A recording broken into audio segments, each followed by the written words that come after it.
Something massive just happened in the Tyler Robinson case, the one linked to the shocking death of Charlie Kirk, and the internet is erupting. A gag order just dropped. Candace Owens says she's ready to break it, and now powerful names are getting pulled into the chaos. What is she really about to reveal? And why are officials panicking to keep it quiet? Stay with me, because what unfolds next could change everything we thought we knew about this case. The courtroom is silent, but the tension is loud. The judge has spoken, and a gag order now seals the air around the Tyler Robinson case. The same case that has the country divided, the same case that left people questioning what really happened to Charlie Kirk, and whether justice can ever exist in a world where truth is tangled in politics, power, and public pressure. It's not just another trial, it's a storm that could define the digital era. Because now the question isn't only about guilt or innocence, it's about who gets to speak, who gets to expose, and who gets to decide what the public is allowed to know. When the order was filed in Utah's 4th Judicial District Court, it was meant to protect the fairness of the trial. But it also created a vacuum, a silence that people like Candace Owens refused to accept. She stepped right into that silence, declaring that she plans to speak no matter what. And those words were like fire to dry brush, igniting a debate that reached far beyond Utah, beyond the courtroom, and deep into the heart of free speech in the digital age. Her tweet was clear: "Don't worry about the gag order." She said, "I plan to violate it on the world's behalf." And with that, she threw herself into the middle of one of the most controversial legal battles of the decade. It's hard to know whether Candace is driven by truth, by ego, or by something else entirely. But one thing is certain: she thrives in chaos. She finds energy in confrontation. And this case gave her the perfect storm of both, she claims. She's uncovered evidence that could burn the whole house down, but no one's seen it yet, and the suspense is unbearable. What exactly does she know? What did she find? And who betrayed Charlie Kirk? Those questions echo online in every thread, every stream, every post, as people wait for her next move, while legal experts argue over the ethics of her decision. Others see her as a necessary disruptor, someone unafraid to challenge the system that too often hides behind red tape and controlled narratives. Meanwhile, the order itself seems routine to anyone who's seen high-profile cases before. It's meant to stop lawyers from influencing potential jurors or leaking information that could distort the process. But Candace isn't a lawyer.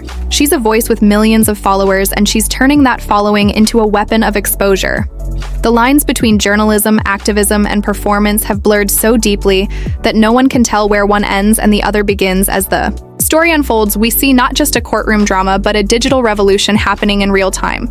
The internet doesn't wait for verdicts, it reacts, it speculates, it demands to know. And that's what scares the system most, because once the public starts asking the wrong questions, the powerful start losing control. And that's exactly what seems to be happening here. Candace Owens is not just reporting, she's rewriting the narrative of how justice and speech collide in modern America. She's forcing the establishment to face its own reflection. And what they see isn't comfortable as critics pile on.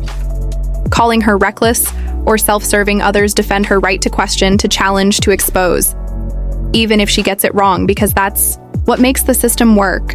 The clash of ideas, the noise, the chaos, the search for something that resembles truth. And yet beneath it all, there's something darker. A sense that what's really at stake isn't just a case. It's control. Who controls the narrative, who controls the truth, and who controls the people who dare to speak it, as social media divides into camps. Some calling her brave, others calling her dangerous.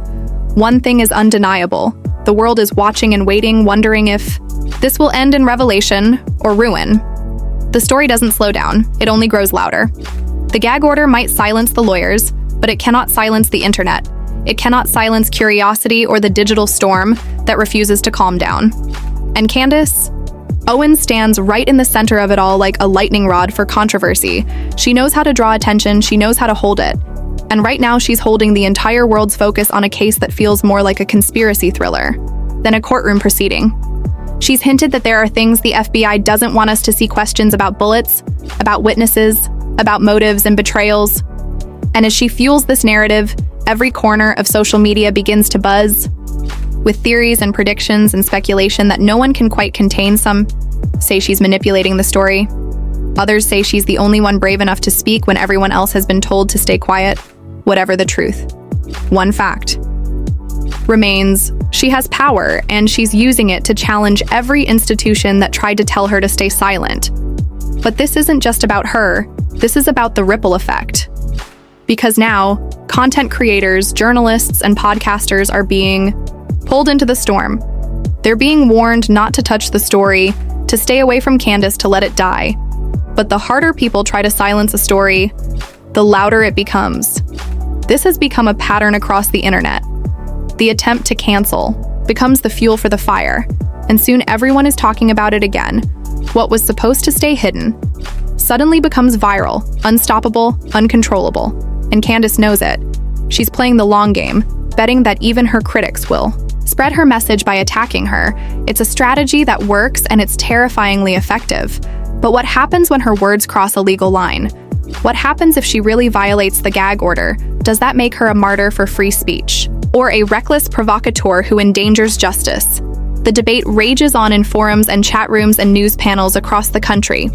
Some legal analysts say that her defiance could actually jeopardize the trial. Others argue that she's performing a public service, forcing accountability onto a system that often shields itself from scrutiny. But while they argue, she's gathering more followers, more eyes, more reach. And that's where the real power lies, not in courtrooms, but in the collective attention of millions who refuse to look away. And that attention is now shifting toward the people behind the scenes, the prosecutors, the agents, the political players who might have their own motives for keeping things quiet, even within the FBI. There's turbulence. Reports are surfacing that Director Kash Patel is furious at how the case was handled, that he's considering stepping down after the fallout from the Epstein files and the Charlie Kirk investigation, overlapping controversies, all pointing to cracks within the system. The same cracks that Candace Owens keeps pointing at, whether she's right or wrong. She's touching nerves that run deep into the foundation of power in Washington and beyond. When the people in charge start losing faith in their own institutions, that's when the whole structure begins to shake. And that's exactly what seems to be happening now. Whispers of resignations, infighting, and secret communications behind closed doors. All while the public watches helplessly from their screens, trying to piece together what's really going on. The air feels electric, the tension almost cinematic, because every time new information drops, it's not just a headline, it's another spark in a powder keg that no one can predict how or when it will explode. And at the center of it all remains one question: what did Candace Owens discover that's so dangerous she's willing to risk everything to say it? It starts to feel like the world is spinning faster than the truth can catch up. As the noise builds, the boundaries between rumor and revelation start to blur, and what began as a legal battle in Utah is now a nationwide obsession. Everyone has an opinion, everyone has a theory, and yet no one has the full story, because every piece of new information only deepens the mystery and fuels the suspicion that something much larger is being hidden. The FBI Director Kash Patel has become a focal point, as reports suggest he's ready to resign over the Epstein files cover-up, and his missteps in handling the Tyler Robinson investigation. Insiders claim that his temper exploded behind closed doors, that he's furious with Attorney General Pam Bondi and the administration for what he calls selective justice. It's chaos on the inside and confusion on the outside. A perfect storm where the people are left wondering who to trust. As this unfolds, the same names keep reappearing, people connected through politics, power, and the digital world. Influencers, journalists, politicians, all tangled in a web that feels too deliberate to be coincidence. Meanwhile, Candace Owens keeps promising that she will reveal the truth. She speaks in riddles. About betrayals, about evidence, about people who turned their backs on Charlie Kirk. And as much as critics try to dismiss her, her words linger like smoke, because the timing is too perfect. The silence from officials too convenient. She's tapped into something primal. The public's hunger for answers in an age of information control. And that hunger is growing by the minute. Even those who doubt her can't look away. Because what if she's right? What if there really is something the public isn't meant to see? As she teases new revelations, people begin to dig into related stories. They uncover reports about secret meetings in Washington, about missing files, about communications between agencies that never made it to public record. And slowly the narrative starts to shift. It's no longer just about one case. It's about a system under strain and a digital world that refuses to stay silent.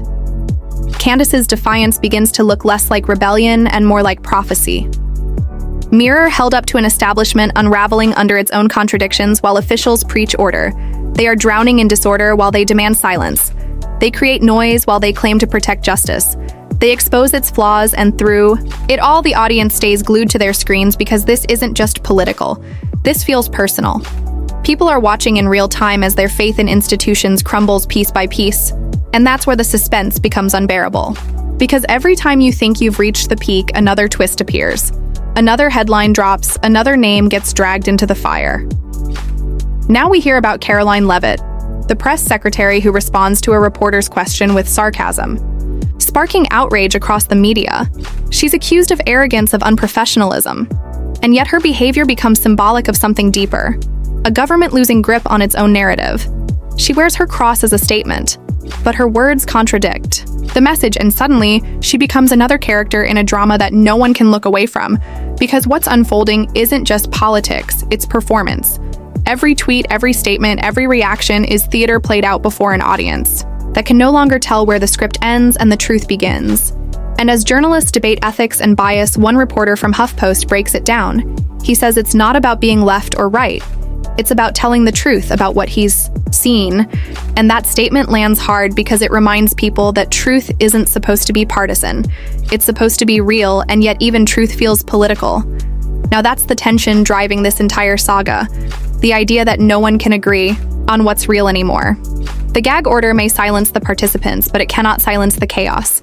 Because the chaos is the story, and everyone's watching it happen live, wondering how much louder it can get before something finally breaks. And now, as the gag order tightens around this entire situation, Candace Owens' response is raising even more eyebrows.